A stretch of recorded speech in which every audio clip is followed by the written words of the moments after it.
Greetings, everyone. Welcome. I'm so glad to have the chance to connect with you again from a different location. Um, Being consistent in this practice has really been helping me, and I'm really grateful. I hope it's helping you. So while we give people a chance to come on into the space, we're going to again hold this space that we're entering into by calling on the energies of the East, the energy of the South, the energy of the West, and the energy of the North. And as we call on these energies, I'm really grateful for the opportunity to be with you at my mom's house.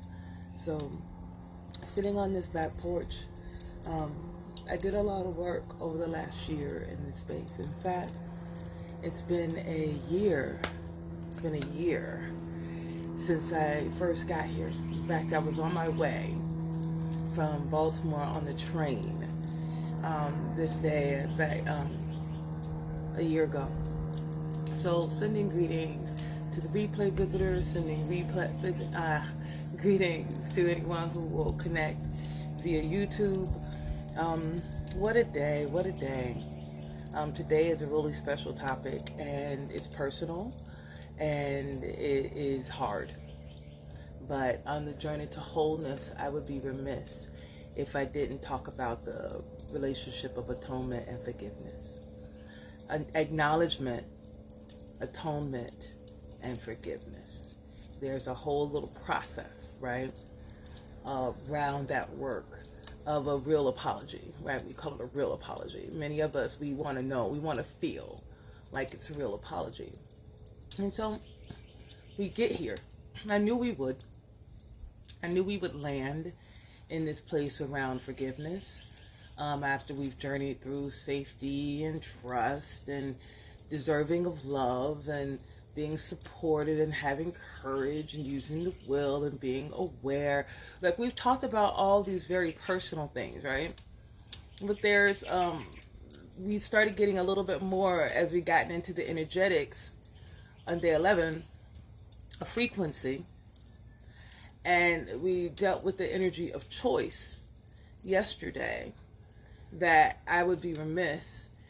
It feels perfect that in my life I had an opportunity to offer or receive a restoration of a relationship that I wasn't expecting. And it took me on a journey into my childhood. So why is forgiveness important, right?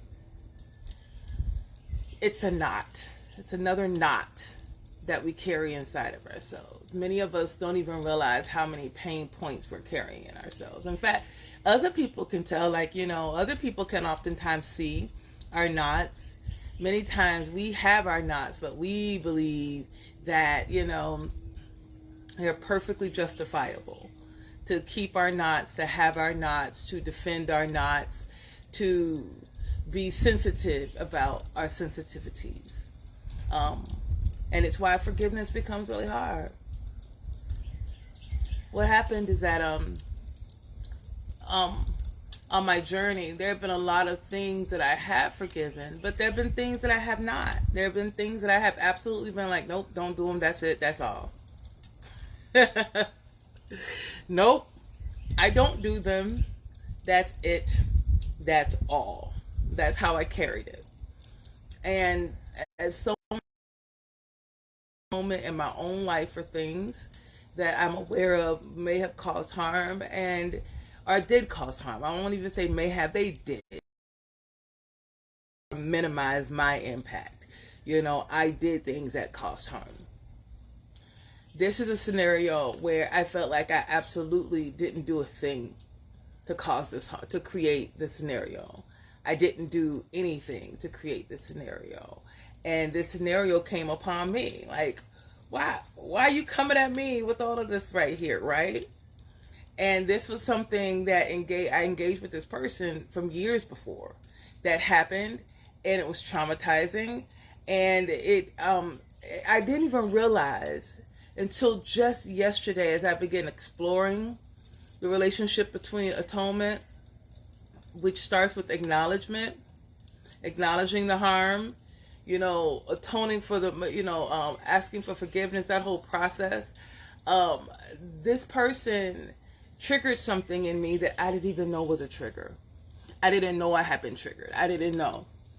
And it wasn't until I looked at it and I began talking about this is what happened.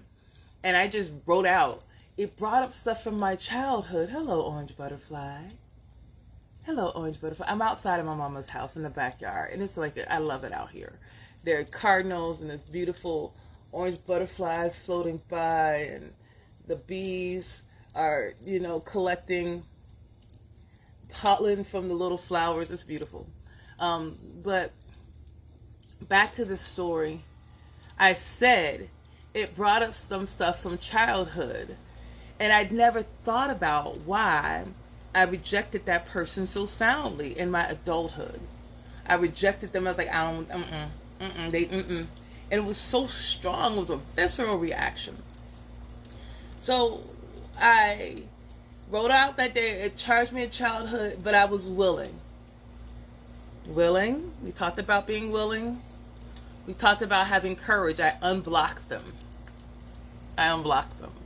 So that I could see if we could do this thing. And in my unblocking them, when I saw that they had responded to me, I had the same initial visceral response. So like, and it really felt like that, but it wasn't maybe as dramatic as I'm being currently, but I went back like, oh, here they go.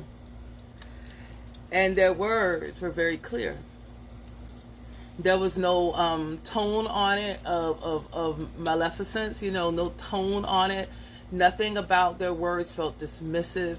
Nothing about the relationship between what we co-created in our communication left me with the experience that they didn't hear me, that they did not regret or wish to make things better, and that if I chose to now, I could either walk away leaving it clean, or I could choose to have a possible relationship, however loosely it would be, with this person.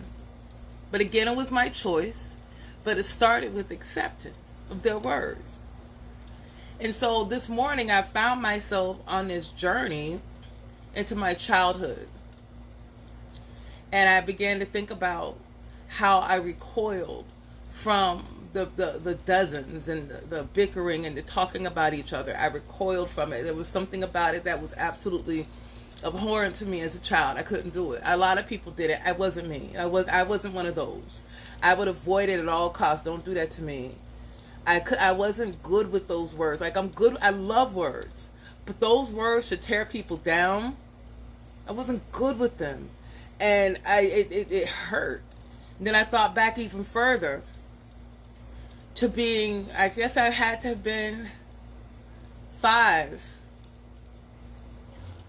or 6. And these girls, I may have been younger, but I do remember being at my grandma's house, and wanting to play, them saying, let's play. And me going to play with these girls, and being bullied and beat up in a circle. When you're someone who has, hey, from Washington, hey Kayla. When you're someone who is physically different from a lot of people, you can very easily be othered. And if you are someone who has journeyed the life of being othered, I was definitely othered a lot of my life, super tall, love to read.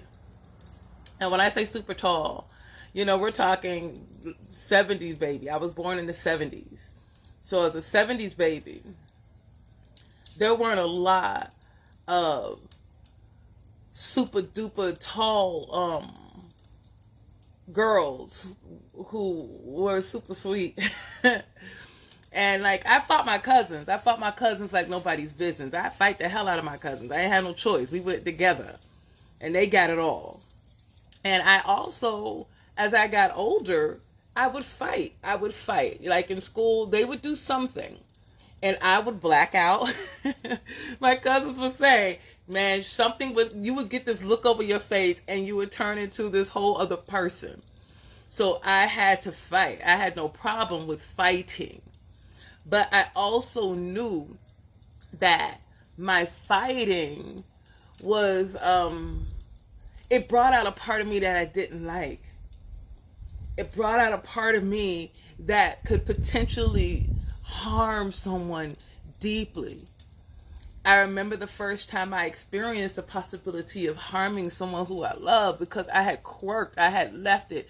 I was about to, they told me like I remember being in 6th grade and I was a patrol. I don't know if y'all know about the patrol, but I had my badge and, I'm a patrol and, there was this thing and this one boy started picking on me and I fought.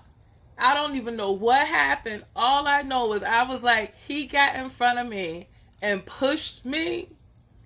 And all I remember as a child was him getting off the floor and bleeding. I don't know what happened between I don't know what happened between that situation and him getting up. Not proud of it, but I know that I'll fight. I will fight. And so when you are someone who always has to fight or protect your peace, there's a part of you that's always on guard and extra sensitive. How do we move past that? How do we hold it but put it in check into a place where it makes sense as opposed to becoming a reactionary state? That's where the energy around forgiveness is showing up for me today and having this conversation with you. Because I had someone, I love words. I told you all, I love words.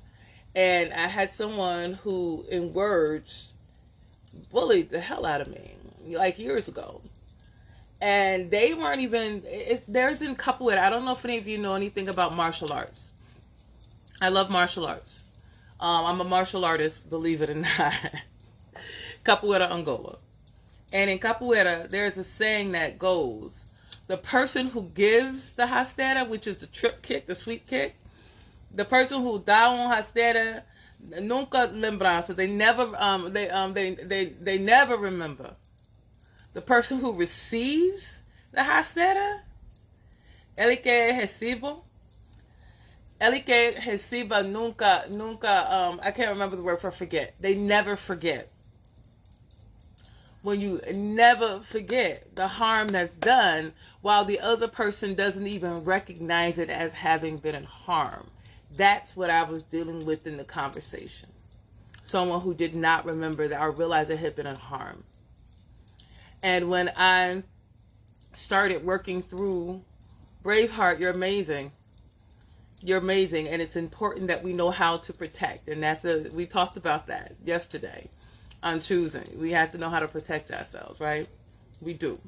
I just wanted to always, for me, be a choice as opposed to a visceral response. So this person was asking for a level of forgiveness. I'm looking at all these butterflies, pollinators out here on the flowers. This person asked for forgiveness. And they wanted to hear their stories. They wanted to hear how they had impacted. And so I chose to share my story. I was a little nervous about it, but I shared my story. And in my sharing my story, they acknowledged it. They spoke of who they had been or who they could be. They were able to see what they had done. And they asked for, atonement. They wanted to make it right. They apologized to me. And in their apologizing to me, it created for me this space to go back to those childhood memories that I hadn't thought about. They showed up this morning. I was trying to remember my dreams, but I couldn't. All I could think about was those, because he apologized.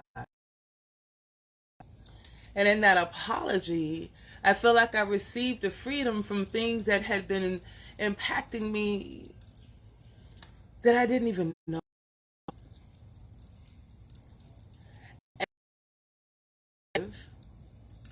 And I choose to accept his acknowledgement. I don't know that we'll become like best buds or anything like that. But I can say that I am releasing that ill will, and I'm releasing it from others, and I'm releasing it from different situations. I'm releasing it as children doing terrible, cruel things to other children, and I'm releasing it as a space where I did have to learn how to protect myself, and I had to learn how to move away from those things, and how I am still someone who has developed high sensitivity, to my experience. I'm sorry that it's going in and out for you, Marshall. I really am. I'm sorry.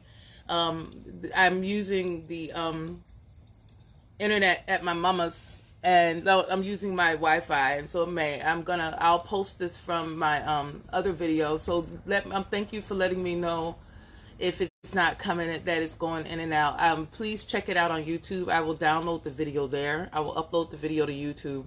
If you really want this message and to interact, I apologize that the energy is not holding. There's a lot of energy in this conversation. So forgiveness around those people who have caused us harm. For me, sometimes I remember I made someone acknowledge what they've done to me. I stood to make them acknowledge what they've done to cause harm. And in my having this moment of standing and not moving until we would get this apology to come through. And that's when I learned about how broken they had been, or how broken they were. And that set me onto the understanding of how the villain and the victim archetype become manifest in many of our lives. The victim and the villain becoming manifest in many of our lives because of the harm that had been done to us, the teaching that had been done to us, the what was acceptable and allowable in order to make it and survive. A lot of us were simply being raised to survive, which definitely meant controlling, denigrating, putting down the other as it almost attempts to grab and usurp power. So, in our taking back our own power, there is a strong relationship into the art of forgiveness, into the path of forgiveness. Forgiving the things that never come, the apologies that never come. Moving through them. Knowing, though, I can tell you, even for the ones that never come, there's something special that happens when they do come. I've had apologies come that I never thought would come. And they have absolutely lifted things that I wasn't even aware that I was carrying. It's like, so working to, in our journey around wholeness, having relationship with a spirit that can be receiving of it. Be receiving of it. One of my prayers I've shared with you all before is for the Creator to remove from me all things, all barriers that keep me from experiencing and knowing love. To remove from me those barriers, remove from me those things in me. And I keep having experiences that bring things to the forefront to be removed. That bring things to the forefront to be removed. And so when we do this work of the high heart, that I don't want to have to fight my brothers and sisters when we have a world to build. I don't want to be in spaces of great disharmony with my brothers and my sisters because we got a world to heal. We got children to bring forth their genius. We have elders that we need to learn from their wisdom and their experiences. I need to work beside you. And maybe you need to work over there with those people who like the dozens and leave me and my sensitive behind alone. Leave me. There's some people who love it. I'm not one. But anyway, I just wanted to bring up the power of forgiveness today on our journey towards wholeness. Forgiveness is a gift we give ourselves, and we talk about it. We talk about it. But it's not necessarily something that many of us have really been able to embody. Embody a spirit of forgiveness. And okay, let me see the question you're asking me. This is important, so I need to move this so I can see. How do I teach him? The strongest teacher of anything is our demonstration. The strongest teacher of anything is our demonstration. Are we able to operate in a spirit of forgiveness? Are we able to operate in a spirit of communication? Are we being led by love? Are we being led by our pain? Are we being led by in this and that? And even if you see certain faces or images on our children, we can almost recognize that they're simply mirroring back to us what they get from us. So we want them to have something different. We must demonstrate the difference. We have to live it. We have to be it. We have to show it. We have to share it. This is how we do it. And we began finding paths of value, finding paths of peace. Because none of us walking around here are without having traumas, triggers, and harms. Not in today's age. Our babies are being born with cellular memory of trauma and pain that they picked up when they were in your womb and your mama's womb, because it's just that deep. We have to recognize the interactions that we are experiencing around trauma and know that me and you and me, Akila Deshwade, I talked about her, Akila Deshwade, the goddess who's never not broken. She's teaching me. She is leading me. She has come into my life and she is leading me to understand even myself. And that when we understand that we're all going to have stories until we get another story, right? We're all going to have stories and experiences until we get a new story or get new experiences. That's the growth. And so this is why values helping us to learn about things like, I talked a lot about beneficence yesterday, but there are many values. There are many virtues. Being courageous is a virtue. Speaking truth is a virtue. Being willing to forgive is a virtuous behavior. These are ways that we begin to live out. These are ways that we begin to create healthy human relationships. And when we create these healthy human relationships, we demonstrate it. There's a lot that happens when we see. When we see things, we take it into a lot of the things that we witness, we don't even remember we're witnessing. It stays inside of our neural synapses in places that we might not even know until eventually they come forward. They come forward into above our liminal line, into our awareness, into our consciousness. But until they come into our consciousness, we are having these experiences that are creating us, that are molding us, that are shaping us. So moving from a space of demonstration and showing demonstration, our ancestors wrote things on the walls. They didn't just put up pretty pictures. Our ancestors put messages on walls. The pictures gave you information. I personally believe that my wall should talk to me.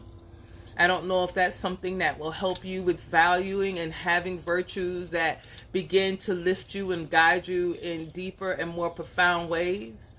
I believe, though, that if we have the reminder regularly, it goes in. It's like marinating in it. We begin marinating in a particular consciousness, marinating in a certain way of being. And that marination process begins to lead us deeper into how do I stay led by my heart and able to move through these experiences and simply learn, but not let them begin to become my color. When I carry certain experiences, they absolutely impact me. But how do I look out with eyes of compassion? How do I look out with eyes that are ready for restoration? How do I look out with eyes of love? How do I continue to experience joy and bliss? How do I accept grace?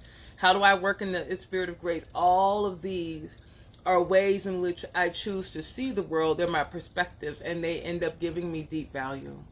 And bringing me to a space today where I can talk about forgiveness.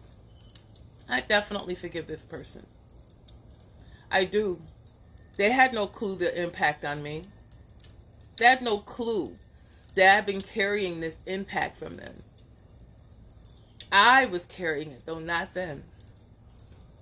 They may have initiated it, but I carried it. So I'm grateful for the release of that impact. I'm grateful for the release of that story.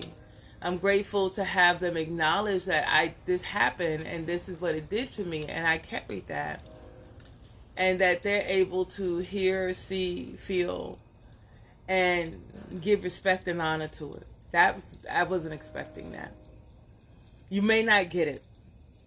We still have to walk the path of forgiveness because we may need to be forgiven for things that we are. Forgive us our debts as we forgive our debtors. Forgive us our trespasses as we forgive those who trespass against us. That prayer is more powerful to me today than it has ever been. Forgive us our debts as we forgive our debtors. Forgive us our trespasses as we forgive those who trespass against us. Creating a healthy human world is going to be one where we have a lot of work to do. But we just start with ourselves, start with our footsteps, start with our relationships, our close and personal ones, our children, our parents, our brothers, our sisters, to make relationships that work there. It gets complicated, Forgiveness can become a complicated thing because we start dealing in real traumas.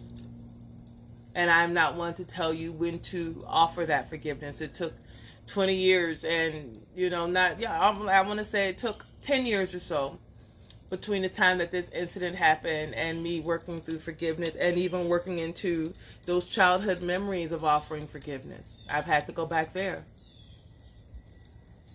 But I'm glad that I got there while I'm still here. I'm glad that I've got there while I'm still here.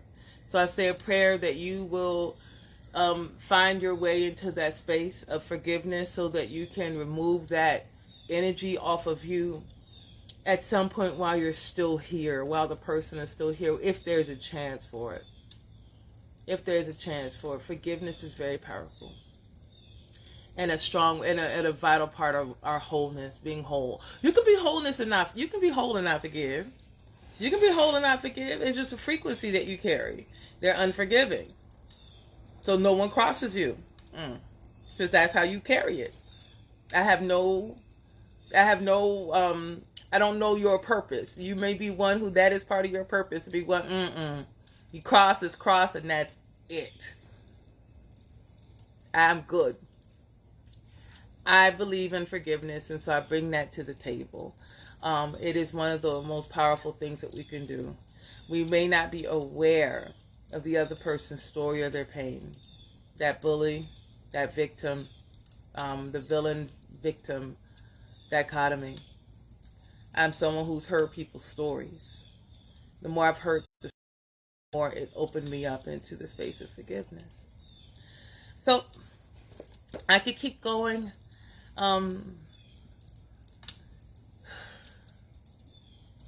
Yes, we can forgive and not forget, because see, that's one of the things that happens. Some people absolutely have not quite atoned for their actions. We can most definitely forgive and not forget. Like, we don't forget. That's why we tell the story, so that we don't do it again.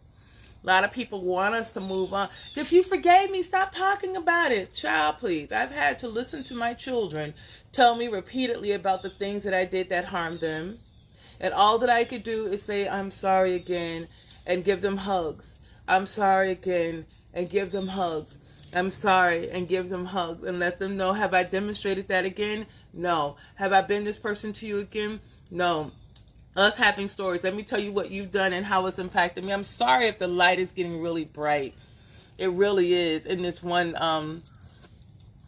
device, the light's getting brighter. I guess it does that. But we're going to go ahead and read from our book and go from there. And we'll get into our sound healing today in just a minute. I brought one of my bowls. I haven't used this one in a while. I used to do it all the time out here. So let's see. Okay. Raising your vibration. Your higher vibration lifts the energy around you. Oh, we're reading from Spiritual Growth, Being Your Higher Self. I've been doing this. We've been on the journey through this book over the last 13 days now. Your high vibration lifts the energy around you. When you bring your energy to as high a note as you can, you set the vibratory tone for the surrounding environment. Others cannot help but pick it up. Think of a time when you were around a person who was very loving, peaceful, and focused. You probably felt more loving, peaceful, and focused yourself. Your higher self exists in a state of love. Every time you are loving, kind, forgiving, and compassionate to yourself and others, you are being your higher self. Learn to love everything in your life, every feeling, thought, and action you take. Think of yourself as a beautiful, loving person doing the best you know how to grow and evolve. I love when I open this book and I get a message that absolutely aligns. Absolutely aligns. This is from page 85. It's on the section of the book called Raising Your Vibration. Love creates healing. You strengthen people as you surround them with your loving thoughts. Love is the doorway to enlightenment. So that's 8 inside of Being Your Higher Self. If you have gotten this book or you're looking at this book, I would invite you to bring it in filled with meditation practices, filled with wisdom that helps us to understand why love is a superpower and why I lead with love. It's where I start and it's where I end. It's where I start and where I end. And I'm prayerful that all those things that need to be moved away from me are. So sending blessings to you. We're going to bring out the bowl today. Maybe the birds will sing with me again.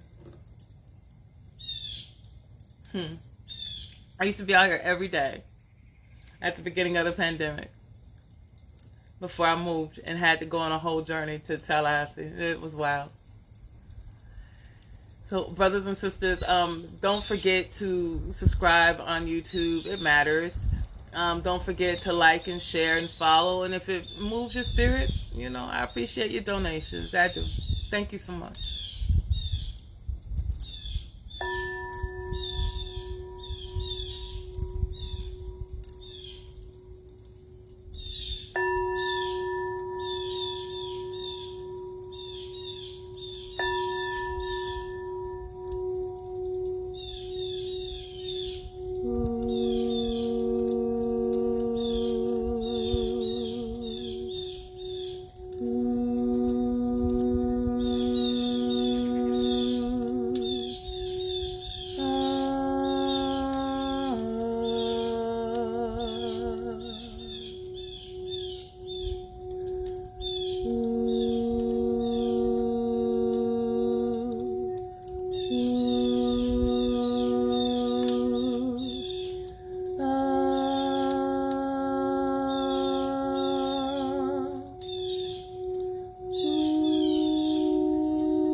forgive me.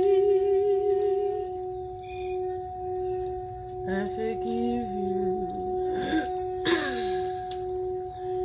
You forgive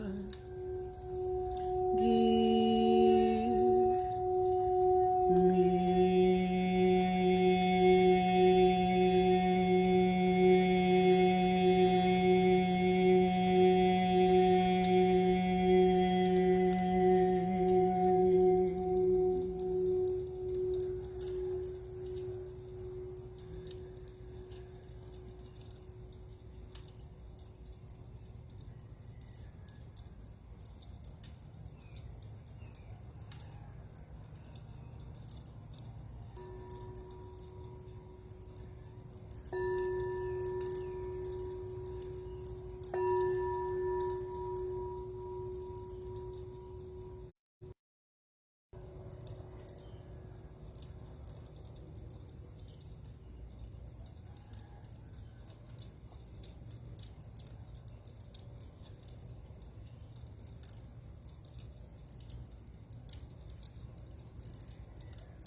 I think I need to play another song, if that's okay. There's something else wanting to come up, a different feeling.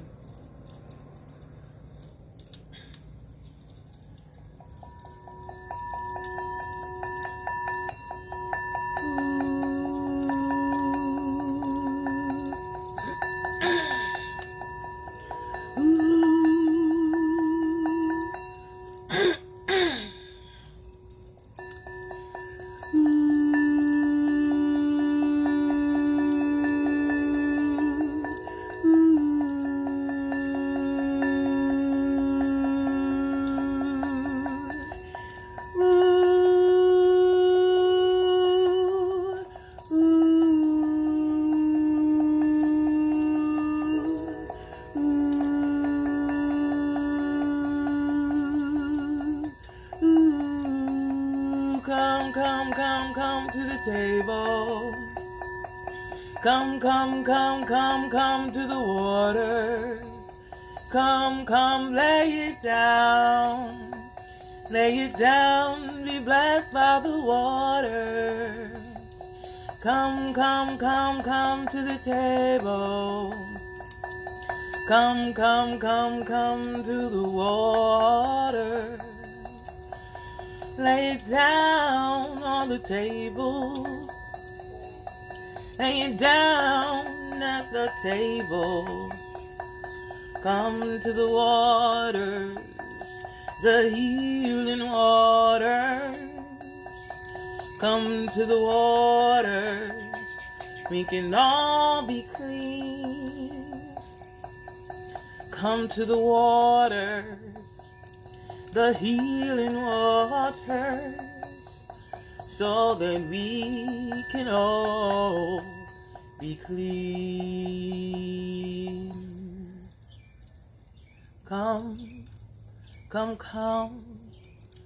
to the table. Come to the water. Lay your burdens down at the table. Come to the water so we can be clean. So we can be clean. Splash and play, be free. Clean. Let the waters wash us clean. Clean. Let the waters wash us clean. Clean. Let the waters wash us clean. Clean. Let the waters wash us clean. Splash and play. Remember to pray. Splash and pray. Give joy every day. Clean.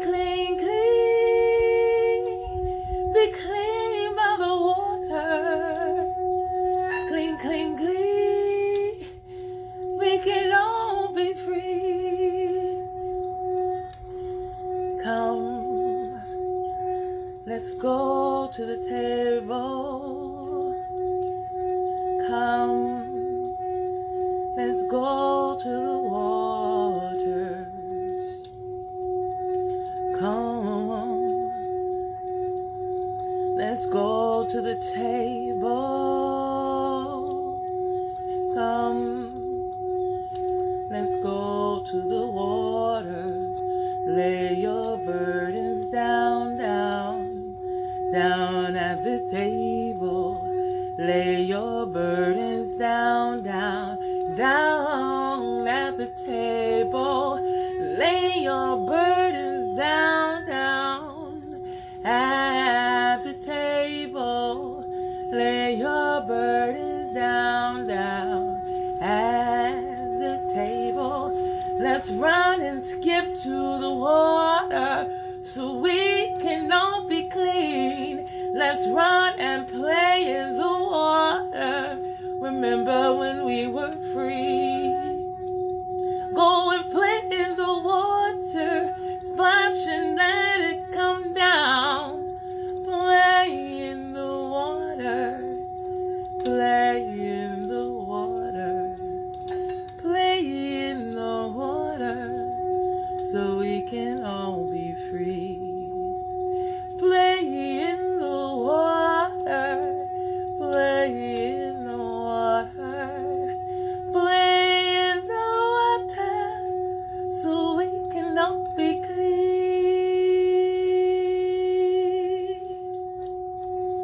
so we can all be free,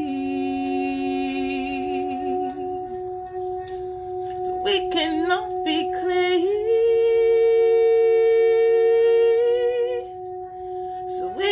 I'll get free. Don't want no muck and pain on me. I want to live life free. Don't want your muck and pain on me. I'm gonna go and wash myself clean. Don't want that muck on me. I laid it down at the table. Don't want that muck on me. I'm gonna go and wash my heart clean. Clean. Go and wash my heart clean. Wash my heart clean. So free, so free. I wash my heart clean. Don't want that muck on me. I am clean. We are clean, we are free. The light that shines through me is the light I see in thee. We are so clean, we are so clean. We are free to choose the water.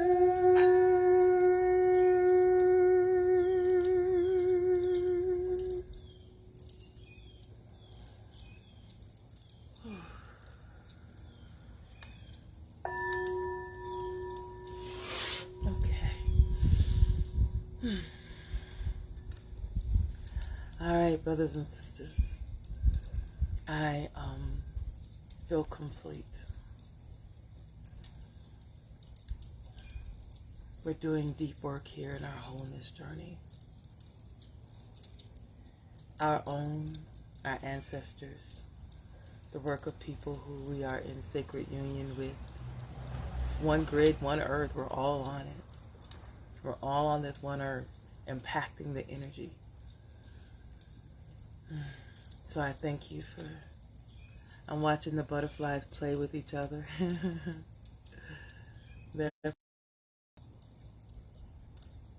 That was beautiful.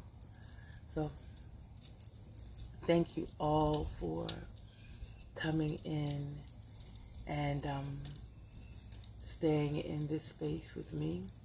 I send you greetings. I send you love. My heart to yours. This is my journey. And I'm so grateful you're walking with me. Oh my gosh. Forgiveness. Atonement. Acknowledgement. Acknowledgement. Atonement. Space for forgiveness. Unraveling our knots. Making medicine out of our pain. Part of our wholeness and restoration process. Akim La Deshware has taught me to accept that I will carry my scars, I will carry my sensitivities, I will never not be broken, so I can always be aware of what you may be going through, what I may be going through, what we are going through, and what we can get through together. So I'm hot now. My whole body is hot, and it's not because it's hot outside. I'm hot.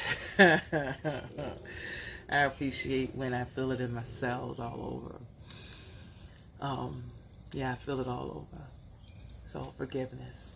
I don't know what that'll mean for you, but it's a powerful practice. Blessings to you all. And if you want to catch this again, kindness and small bit of gold. Small bit of gold. When we are doing this work, we have to always include ourselves. We're not outside of us. We are not outside of us. You are not outside of the we. I, me. I'm not outside of it. It's me, you, we. We do it together. And what a blessed journey it gets to be. I get to know you, you get to know me. Ashe. I'm thankful. And so it is. Blessings, y'all. I could keep going with y'all. Y'all know how that is. All right. Happy Sunday.